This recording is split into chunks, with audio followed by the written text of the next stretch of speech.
licenciement économique, ça ne rapportait plus assez. On lui doit ce chef-d'œuvre, qui est la construction du Transpyrénéen d'Oloron à Canfranc. Et elle est très belle, au point de vue touristique, elle est formidable. Les truites tuées, le gaz pour l'huile. Tout passé par Canfranc. C'était le fer de lance de la lutte anti-tunnel routier. Il était agitateur d'idées. C'était un homme extraordinaire. 1915, 1916, 1917.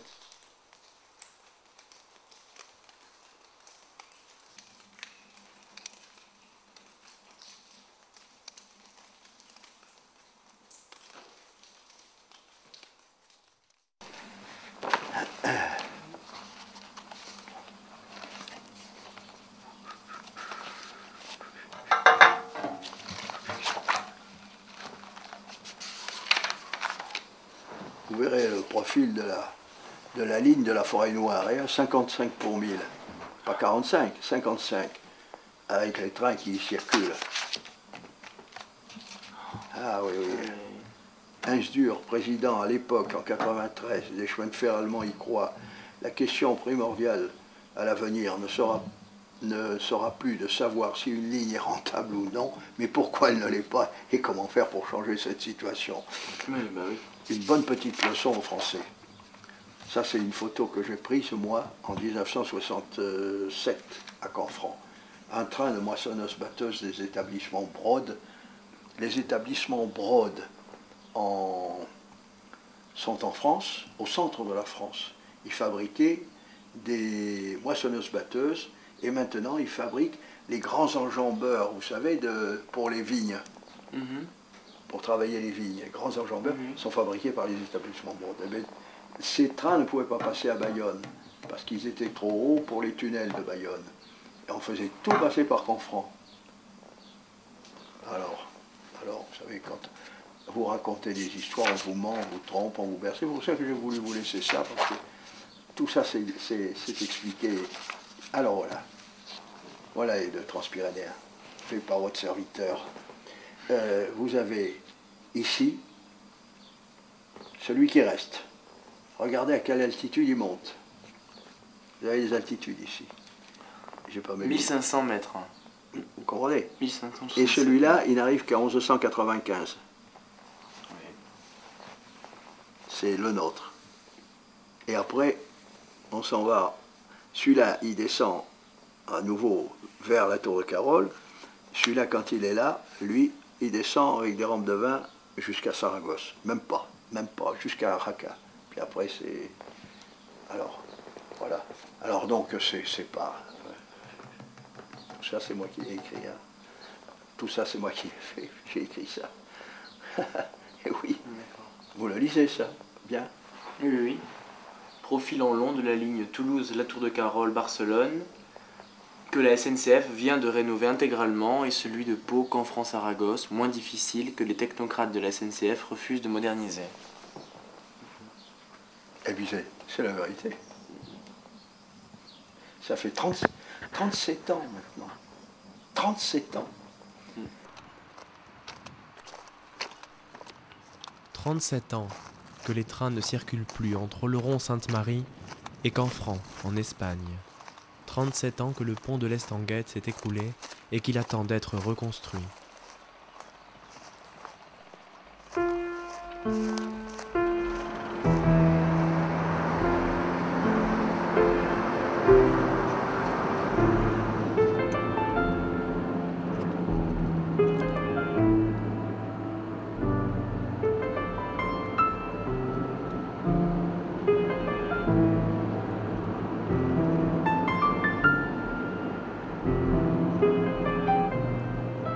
Dans la paisible vallée d'Aspe, une ligne de chemin de fer s'est endormie.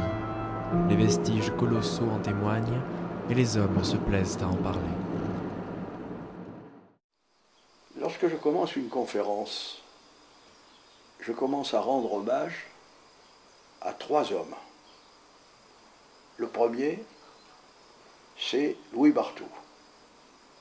Louis Barthou, c'est l'enfant du pays ici. C'était un homme extraordinaire. On lui doit ce chef-d'œuvre, qui est la construction du Transpyrénéen d'Oloron à Canfranc. Et croyez-moi, il fallait que l'homme soit fort, très fort, pour, pendant la guerre de 14, alors qu'on avait 4 années de guerre, de 14 à 18, eh bien les travaux ont continué comme s'il n'y avait pas de guerre. Et il y avait le financement. Vous passez devant les tunnels, vous voyez 1915, 1916, 1917, c'était pendant la guerre. Eh bien, c'était grâce à Louis Barthou, qui a été plusieurs fois ministre, qui a été président du Conseil. On ne disait pas Premier ministre à l'époque, c'était le président du Conseil. Et puis, il avait une aura formidable. Et c'est le premier qui a vu ce que voulait faire Hitler. Parce que lui, il avait lu Mein Kampf, le livre d'Hitler, en 1932. Et quand, en 1933, Hitler est arrivé au pouvoir, il a été le seul du Parlement français, le seul à dire « Attention, Hitler, voilà ce qu'il va faire ».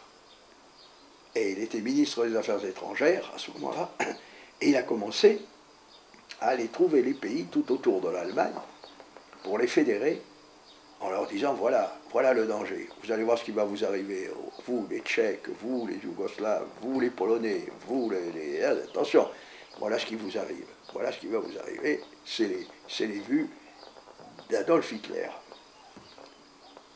Et von Ribbentrop, ministre d'Hitler, a vite vu qui était Barthou.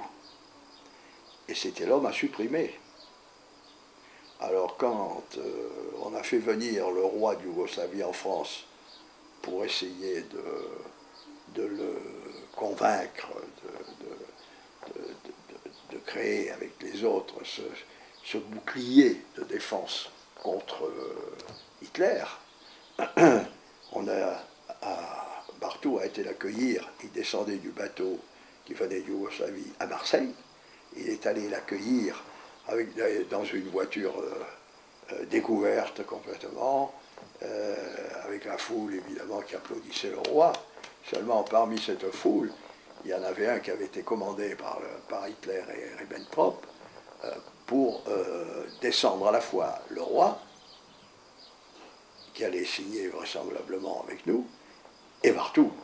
Alors tout de suite, Moustaki s'est détaché de la foule, a tiré sur la voiture qui était découverte. Bon, il a tiré, a tué le roi en premier, et l'autre Barthou a été grièvement blessé, il n'était pas mort, seulement on l'a mis sur le bord du trottoir pour s'occuper du roi, et il s'est dessaigné, et il est mort. Au mois d'octobre 1934. Voilà. Alors ça a été un grand monsieur à qui je rends hommage chaque fois parce que nous n'aurions pas cette ligne sans lui, c'est sûr, c'est sûr. Et elle est très belle, au point de vue touristique, elle est formidable, formidable.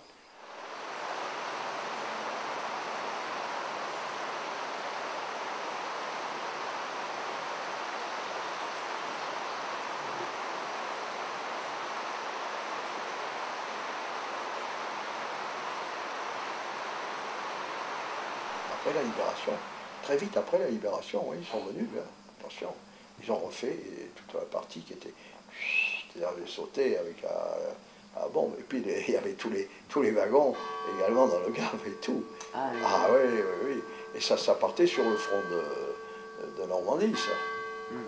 Ah oui, c'était ravitaillé à ce moment-là sur le front de Normandie. La résistance a fait sauter ce pont.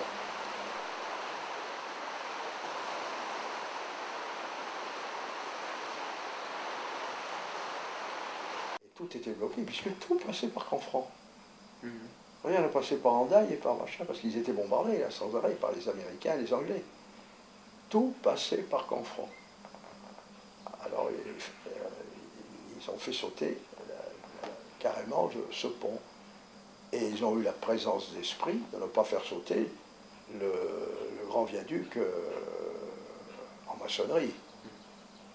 Parce un pont métallique, ça ne sera pas vite. Un pont comme ça, je pense qu'ils auraient tout foutu par terre après, et ils auraient fait un pont en béton.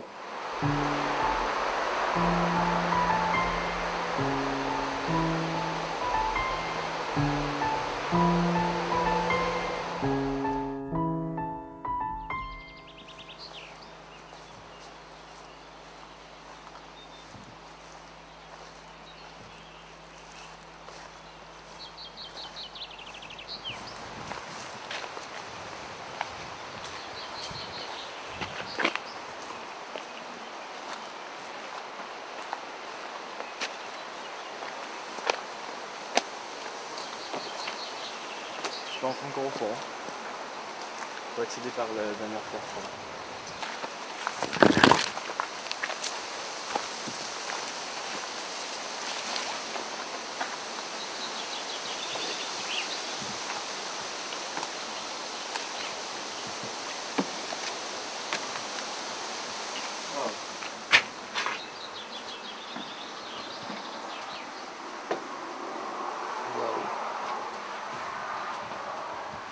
C'est cette partie qui a cramé, qui a été brûlée par les détracteurs des écolos.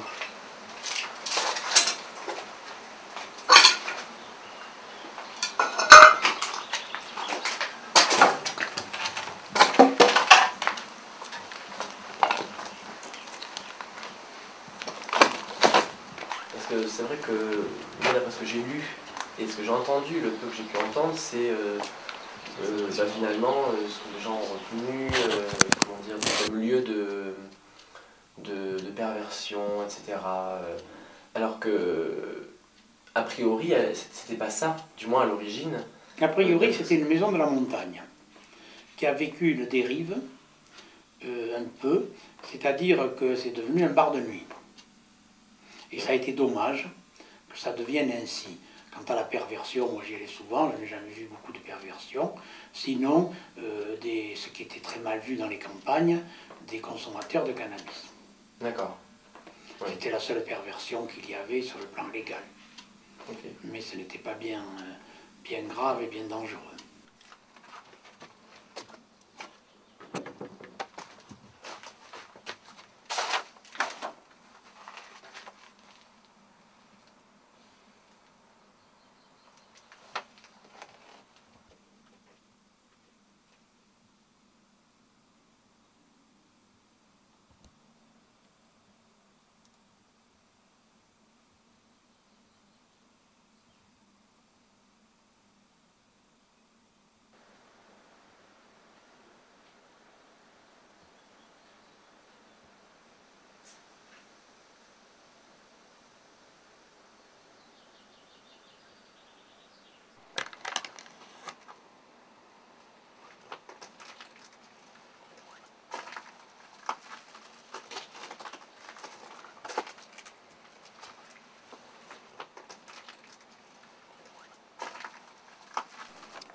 Mais c'était surtout, s'ils étaient si mal vus, si détestés, c'est parce que c'était le fer de lance de la lutte anti-tunnel routier. D'accord, parce qu'en fait, cette histoire de construction du tunnel routier a commencé il y a très très longtemps, bien avant... Il y a 12 ans. Il y a 12 ans. Il y a 12 ans, et qu'Éric Pététin avait été le premier à le dénoncer. D'accord. C'est pour ça qu'il était détesté par les élus qui avaient lancé sur lui leurs partisans. Et passé pour un agitateur finalement. Oui, il était agitateur d'idées.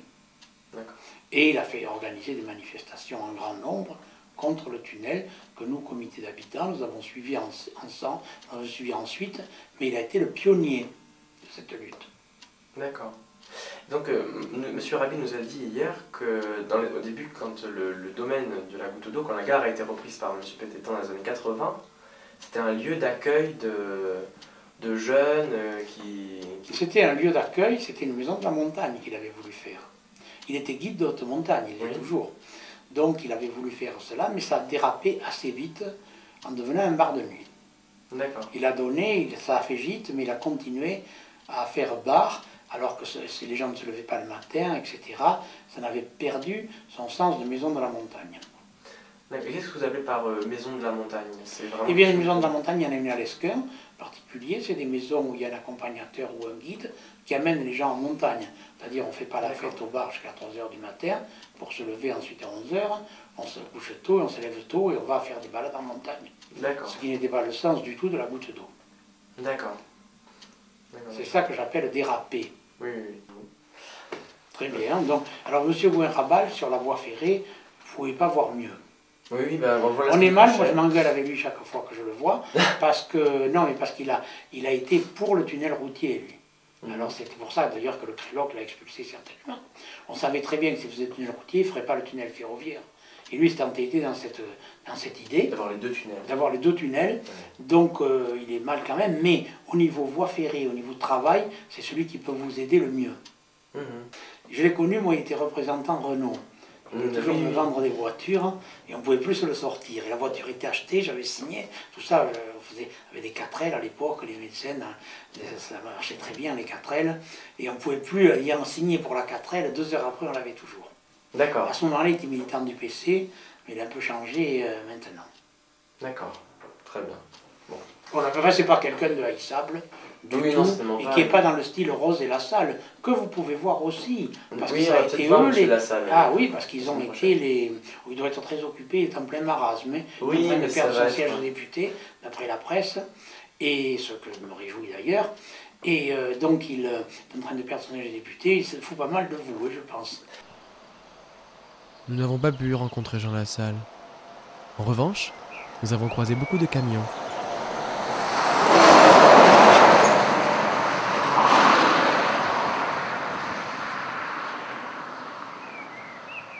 Il a axé tout son effort dans la vallée d'Aspe sur la création de ce tunnel routier et il a transformé la vallée d'Aspe en couloir à camions. C'est pour ça que nous lui en voulons, nous le comité d'habitants, à cause de cela. Pour les intérêts du lobby routier et pas les intérêts de la vallée d'Aspe. Les Aspois n'ont que des nuisances et aucun avantage à cette circulation de camions. Ça, nous, on peut le dire, quoi, cela. Et on l'a vu encore hier, et qui se reproduira dans cet accident grave. Avec toutes les truites tuées sur 4 ou 5 km. Et le gave pollué. C'est l'Erika de la vallée d'Aspe. Voilà, c'est l'Erika de la vallée d'Aspe.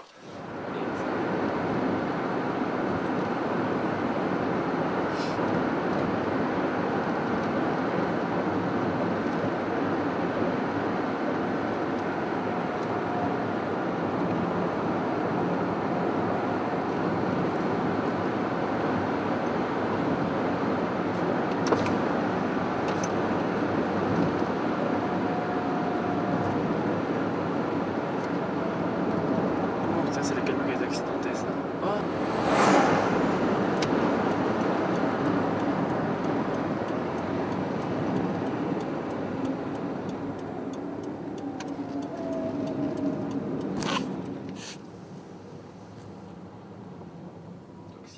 Je ne sais pas du tout ce produit-là, mais enfin il est certainement toxique.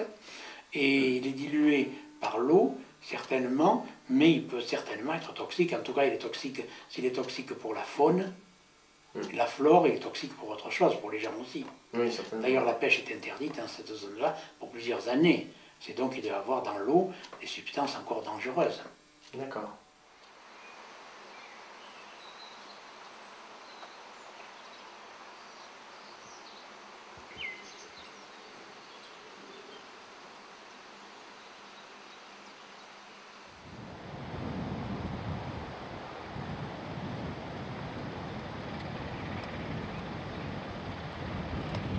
Qu'est-ce qu'elle représente finalement cette ligne pour les Aspois? Pour les Aspois, elle représente un souvenir, quelque chose de très important. Tous les gens ont vécu avec cette ligne. Il y avait par exemple plusieurs familles dans chaque village pour l'entretien de la ligne, pour les gardes-barrières, pour les chefs de gare, dans toutes ces petites gares, etc. C'était un apport économique, c'était un rythme de la vallée, et il y avait des trains très pratiques. Par exemple, tous les étudiants, tous les écoliers dont j'ai été, partaient le lundi matin à 6 h du matin, étaient à Oloron ou à Pau pour le début des cours. Ils pouvaient rentrer le soir ou rentrer le samedi ou le vendredi soir. C'était très important, c'était très utilisé comme train, à une époque où il y avait moins de voitures que maintenant. Et donc nous, on est pour la reconstruction du Pau-Saragosse. Oui, d'accord. Mais ce n'est pas le TGV, et la SNCF privilégie des voies à grande circulation. C'est-à-dire une notion de service public qui est abandonnée. Oui, le service de proximité, finalement. C'est abandonné. Oui, oui, oui. Tout ce qui est rural est abandonné, comme les postes dans les villages, les écoles. Vous voyez, il y a vraiment une désaffection de la campagne. Oui, oui. D'accord. Mais est-ce que vous pensez qu'à long terme, cette ligne pourrait être réutilisée par Moi, je souhaite et je pense qu'elle peut être réutilisée. Tous les travaux actuels, j'ai reçu récemment un jeune ingénieur suisse, qui avait fait un travail là-dessus et qui avait démontré, il avait fait une thèse, il a démontré que cette ligne était parfaitement utilisable et rentable. Ah oui, je crois pour le transport des marchandises. D'accord, pour le transport des marchandises. Parce que M. Gouin, je ne sais pas si c'est lui qui m'avait parlé, peut-être pas, mais c'est un ingénieur qui avait fait des études récemment sur cette ligne et qui avait établi que le TGV pouvait passer. Non, le TGV ne peut pas passer. Le TGV ne peut pas passer, là ça ne serait pas sérieux de dire ça, on se pourrait moquer de nous. Et il y a quand même une étroitesse des tunnels qui fait qu'on ne passerait pas même le ferroutage. On peut passer des containers avec du maïs, par exemple. Le maïs, parce que vous savez que le maïs part de Pau, de la cope de Pau jusqu'à Canfranc, où il est déversé dans des silos. Et ensuite, de la gare de Canfranc, il part en train. Ah, d'accord. Donc, c'est évidemment, ça serait beaucoup mieux de le faire passer par le train directement jusqu'à Canfranc et plus loin. Oui, ou alors on en parlait tout à l'heure, les liquides, comme le camion qui transportait... Oui, mais là,